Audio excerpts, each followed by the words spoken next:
Welcome to the Berman Golf Podcast, where we're helping golfers over the age of 60 increase distance off the tee so that they can hit shorter irons into the green. Yeah, baby.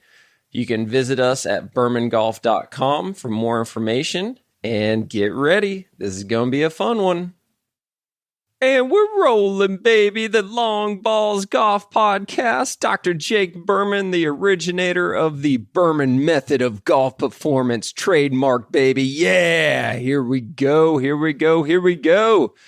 I am super excited today to talk to you about the biggest difference between golf lessons and the Berman Method, the pros and the cons, and the missing pieces between both. But before I get into all of that, I want to make sure that you did listen to last week's or 2 weeks ago's episode where I talked about getting fit for irons with TrueSpec.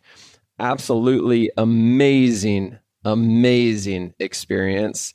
Highly recommend it. Since I did that, I've been talking to a ton of people who've gone through the fitting process. And here's the one thing that I can say is that 9 out of 10, actually more than that. I don't know that I've talked to a single person who was not already in our world who has not been fit agnostically, meaning that everybody I talked to, I went through the fitting process. The Titleist rep came to my club. The Ping rep came. The Callaway rep came to our club, and I got fit. Okay. That's great. That's better than not getting fit. That's better than going to the PGA Superstore and buying a set of clubs off the shelf. Yeah, that's better. However, what I can tell you is that being fit agnostically by people that actually know what in the heck they're doing to a T, like they're the experts, the nation's leading experts in agnostic club fitting, it's a completely different ball game. So yes, I am tooting the horn of TrueSpec. It's amazing though. I mean, I wouldn't be doing it if it wasn't true. I went through the process. And this is not a knock on Ping by any way, shape, or form. However, my buddy, he fit me. And he fit me for Ping clubs. He was a Ping fitter. Now, that's not to say that Ping is not what's right for me. Ironically, going through the agnostic club fitting process with TrueSpec, Lauren David at TrueSpec, a couple of weeks ago, I ended up with Ping irons. So it was the right club for me. However, it's not the right club for everybody. And that's the thing. You have to know which tool is best for you, best for your swing. So highly recommend it. I told you last episode that I would give a discount to anybody that wanted to go through the club fitting process. Make sure you email me distance@bermangolf.com. Now, if you want that, don't listen to this episode 6 months from now or 12 months from now or 5 years from now and email me and say you want the code, because it's not going to happen. So if you want the discount, email me now, because once we get into season and everybody's busy, I'm busy, Lauren's busy, it's not going to happen. We're not going to give out discounts when our schedule is booked slammed full, because it's going to be booked slammed full of people paying full price. It's as simple as that, supply and demand. I'm not going to sugarcoat it. So with all of that said, today what I want to get into is some really exciting things that I've been experiencing over the past few weeks. I have been actively trying to recruit and hire a PGA professional, a teaching pro, a golf coach, to come on to the Berman Golf staff. And the number one reason why I've been trying to hire a PGA certified coach opposed to another physical therapist or an athletic trainer or a personal trainer or somebody not in the golf world is because of the missing link that the Berman Method has. And that's the technical aspect. Now, I know that I've spent the vast majority of my podcasts and videos and my book, everything that I've been preaching about how technique does not work if you're over the age of 60 and your goal is to try to gain distance improve consistency, or the ability to play more frequently. Said differently, if you're going to get golf lessons, if you're over the age of 60 and you're going to get golf lessons for one of these three reasons, you're trying to gain distance, you're trying to improve your ball striking or your consistency, or you're just trying to play more frequently because you've got back pain, knee pain, whatever it is, and you want to be able to do that. But if one of those three reasons is the reason why you're getting golf lessons and you're over the age of 60, you are wasting your money because it will not work.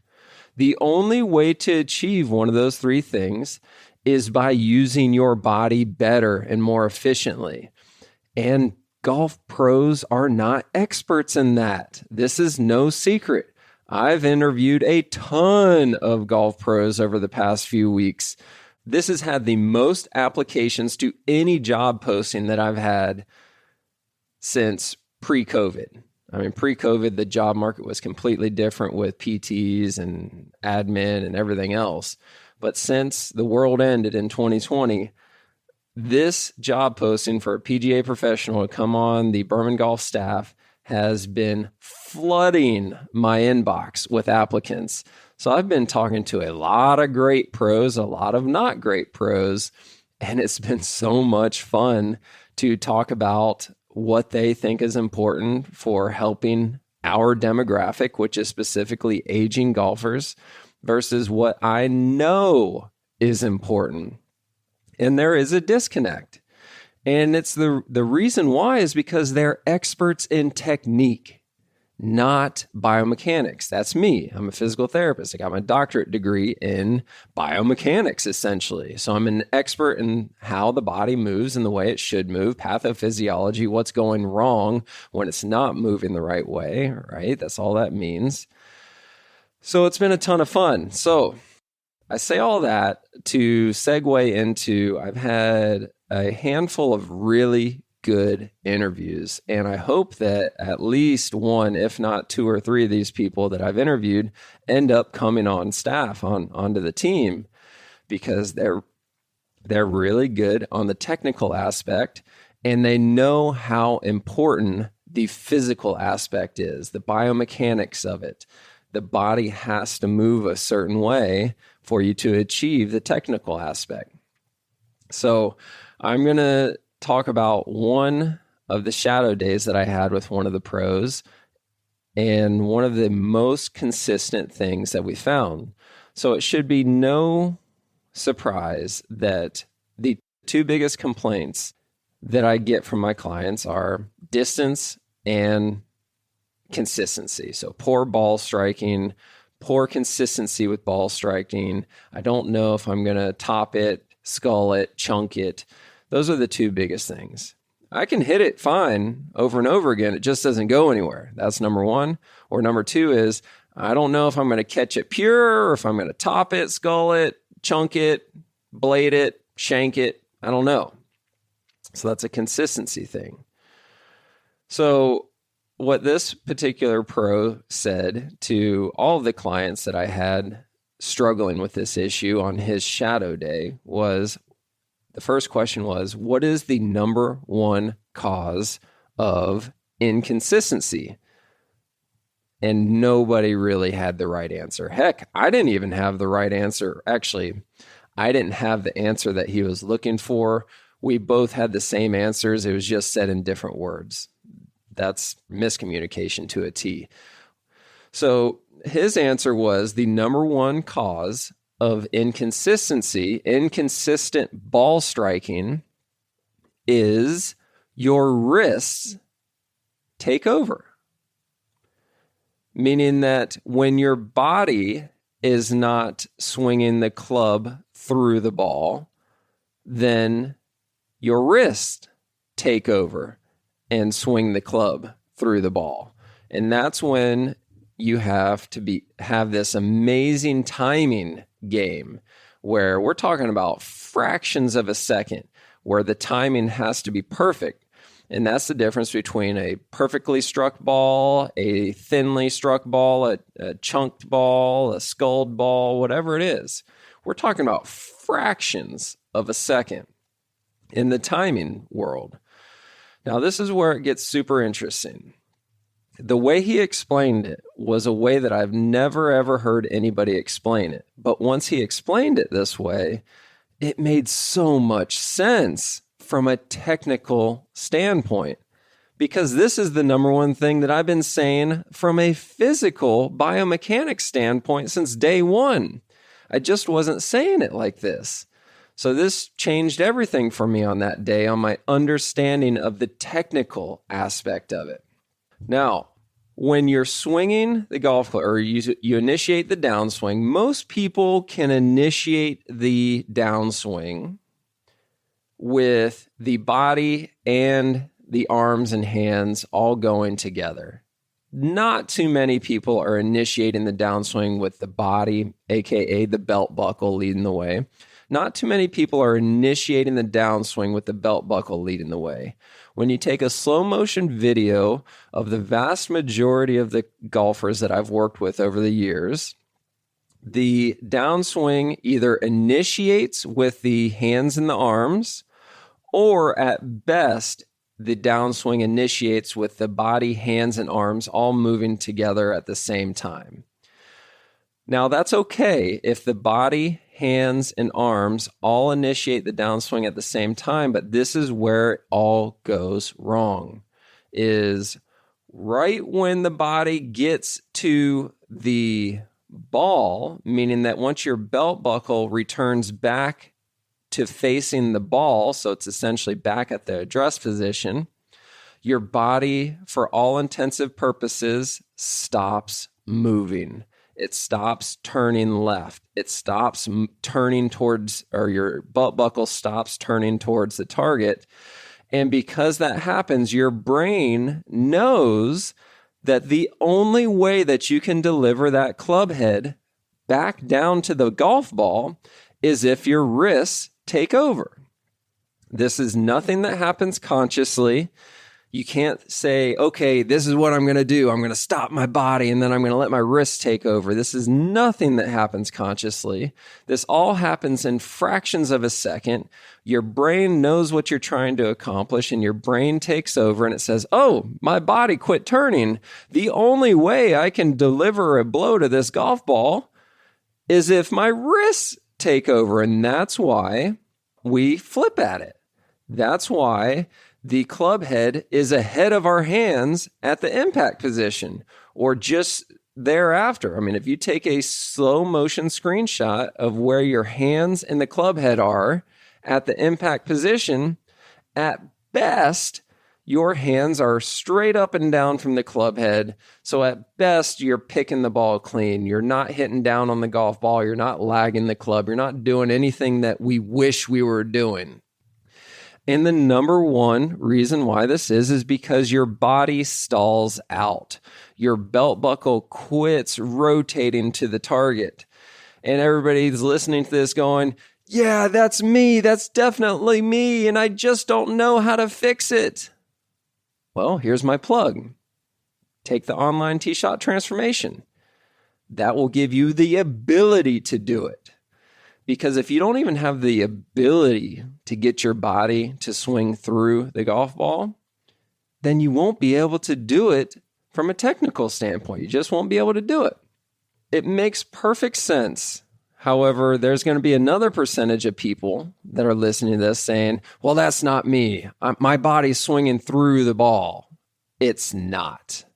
I promise you it's not, because this is another thing that this particular pro said that really cemented how legit this observation is, that there's a reason why the pros on TV, here I go, I'm talking about the pros on TV. I'm not comparing us to them. Remember, I would never, ever do that. I would never say, hey, Bob, you're 70 years old. You should be able to swing like Rory or Justin, or I would never do that. But this is what made sense to me. He goes, there's a reason why the pros on TV can swing as hard as they want and still deliver consistent contact time and time and time again. It's because they remove as many moving parts out of the golf swing as possible. Said differently, because the pros on TV are using their bodies to deliver the club head to the golf ball, they are removing 4 moving parts out of the golf swing. Left wrist, left elbow, right elbow. They're removing those moving parts out of the golf swing. So this should be no secret, right? Everybody listening to this, we're however many episodes into this thing. If you've been following me since day one, it should be no secret. The less moving parts that we have in the golf swing, the more consistency you can have, the less room for error you have. It makes sense, right? The more moving parts, the more room for error we have. So the reason why the pros can literally look like they are swinging out of their shoes and just exploding through the golf ball, and yet they still consistently strike the ball time and time again, it's because they've removed 4 moving parts out of the equation. But most importantly, they removed 2 of the biggest liabilities out of the equation, which is your wrists. Your wrists are the number one cause of inconsistency. And pros have figured out how to take the wrists completely out of the equation by not using them. They're not using them because they're using their body. Now, it's easy for me to say this about the pros, right? How do we do it for somebody that's 60 years old? This is where you've got to train your brain how to use your body to deliver the golf club or the club head to the golf ball and not flip at it. The way that I have been teaching my clients over the years is as we go through the Berman Method process, there's going to be a stage or a point in time where you're moving better. And I'm going to say these words to you. I'm going to say, okay, Bob. Sorry, I use the name Bob a lot. It's just my go-to name. So, Bob, now what I want you to do is I want you to start thinking about hitting that golf ball. I want you to pretend like you don't have hands or arms. I don't want you thinking about your hands or arms at all. I don't want you thinking about your hand position at the top of the backswing. I don't want you to think about keeping your left elbow straight because we've already mastered this, right? Remember, that's a little caveat here. I don't tell people this until we get to a certain stage in progression of the Berman Method where the left elbow is staying straight at the top of the backswing consistently. Then I say, okay, I want you to hit that golf ball and completely forget you have hands or arms. I want you to turn your belt buckle to the right. Then I want you to turn it back to the left and get it to the target. I don't even want you to think about your hands or arms. That's the way I've been describing it. And it helps. It's just hard to get around it, but it helps. However, there's a lot of other little tricks and gizmos that you can do to help train your brain how to hit the golf ball with just your body and not your arms and hands. And I don't want to get into all of that because this is a podcast, not a video cast or a vlog or anything like that, so it would get confusing. The thing that I do want you to know is that after this day, I went through and I recorded a 10-part series of shorts on YouTube. So these are all 55 seconds or less. So 10 videos that are 55 seconds or less. And this is the exact progression that you must go in order to use your body to hit the golf ball and not your hands. Super simple. Takes you less than 10 minutes to watch all 10 of them. I'll compile them and make them into one long too, so you don't have to watch 10 individual videos. And the thing that you want to do with all of these phases, these 10 steps, is you want to hold them statically and you want to practice them slowly, dynamically, but slowly, meaning that you are moving, but you're moving super slow so that you give your brain the chance to feel which muscles it takes to achieve the movement or the motion that we're doing. So this thing has absolutely blown up on YouTube. I released it by the time this podcast comes out, it'll probably be 2 or 3 weeks ago, at least. But it absolutely blew up. People just loving it because it's so simple. It's so simple. Take Geico, for example. So simple a caveman can do it.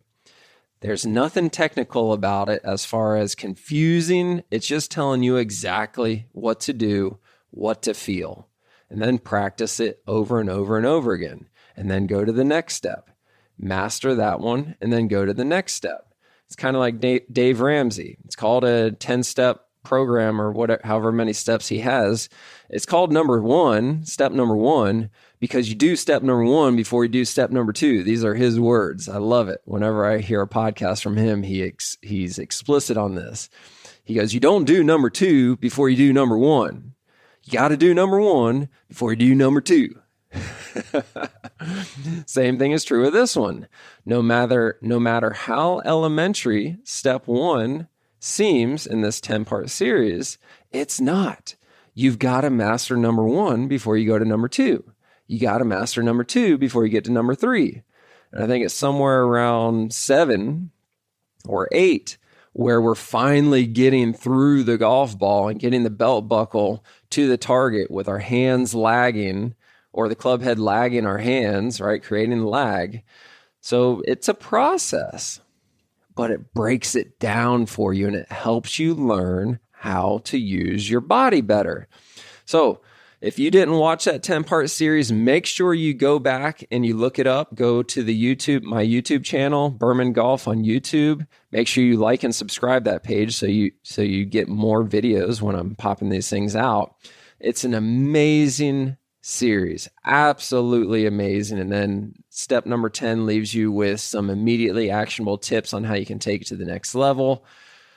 Share it with somebody that you know that is really struggling or frustrated with their lack of progress, somebody that is headstrong and is not willing to move up tees, even though they should have moved up 6 months or 12 months ago because they've got no distance. Share this with that person, or share it with the person that just wants to regain some confidence, wants to stroke his ego again. I mean, somebody that's like, man, if he could just drive the ball a little bit better, he'd be a much more pleasant person. Share it with that guy. If you're tired of that annoying guy in the group because he just bitching and complaining every time he doesn't drive the ball worth a darn, share it with him. And let me know what you think. Let me know what you think about this podcast. Like and subscribe. Share this thing with everybody you know. And email me, distance@bermangolf.com, if you've got any questions. But more importantly, if you want me to talk about a specific thing on our next episode, meaning like, how do I initiate the backswing? What am I supposed to be feeling at the top of the backswing to initiate the downswing? Whatever your question is, email me, distance@bermangolf.com, and I will do my homework on your question and prepare a really good podcast to give you as much of a clear explanation as I possibly can. Love it. Thank you very much for your time. And until next time, the Long Balls Golf Podcast, Dr. Jake Berman. Ciao for now. Thank you very much for tuning in this week. For more information, please go to bermangolf.com. That's B as in boy, ERMAN, bermangolf.com, and check out a ton of stuff that we have there. Or even better, go to our socials, Facebook, Instagram, YouTube. Make sure you subscribe to us on YouTube, like us on Facebook, follow us on Instagram. We're even on TikTok. Check us out everywhere. We've got tons of content going out every week. And please give us a thumbs up. Comment on the videos. Let me know what your questions are. Try to shoot holes in this. I'll do whatever I can to help you out the best that I can. Thank you, guys.